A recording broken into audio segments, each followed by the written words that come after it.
किसी का हूं पर किसी और का होना चाहता हूं। शायद मुझे खुद नहीं पता कि मैं जिंदगी से क्या चाहता हूं। हमेशा करता आया हूं दूसरों की मर्जी, पर इसके दरमियान खो गई कहीं मेरी खुशी। दौलत थी, कामयाबी थी, एक अच्छी सोशल लाइफ थी, पर फिर भी जिंदगी में कुछ तो कमी थी। उससे मिला तो वो खालीपन भर सा गया, मानो बेरंग जिंदगी में रंग भर सा गया। शायद वो मेरी जिंदगी का एक गंदा राज है, इसलिए मेरे पास होते हुए भी मेरे पास नहीं है। समाज नहीं मानता इस रिश्ते को, तो कैसे मनाऊं अपने घर वालों को। एक तरफ बेटियां मेरी जान है, तो दूसरी तरफ वो मेरी जिंदगी है।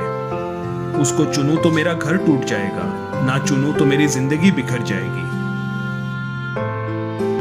एक तरफ मेरी बीवी है जिसने मुश्किल वक्त में साथ दिया, दूसरी तरफ वो है जिसका मैं साथ निभाना हो चाहता। जब कुछ नहीं था तब बीवी ने साथ दिया, अब जब सब कुछ है तो बीवी का ही साथ छोड़ना हो चाहता।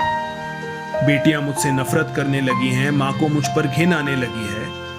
बीवी घर को बचाना चाहती है, मैं नया घर बसाना चाहता हूँ। 3 सालों तक उसको एक राज रखा, 3 सालों तक एक झूठ जीता रहा। इस झूठ की वजह से ना बीवी का हो पाया ना उसका। समझ में नहीं आ रहा था कि दिल और दिमाग में से सुनूं किसका। मालूम है कि किसी एक का तो दिल टूटने वाला है, कोई तो मुझसे हमेशा के लिए रूठने वाला है। एक तरफ मोहब्बत है तो दूसरी तरफ जिम्मेदारी। कैसे निभाऊं मैं रिश्तों की ये साझेदारी।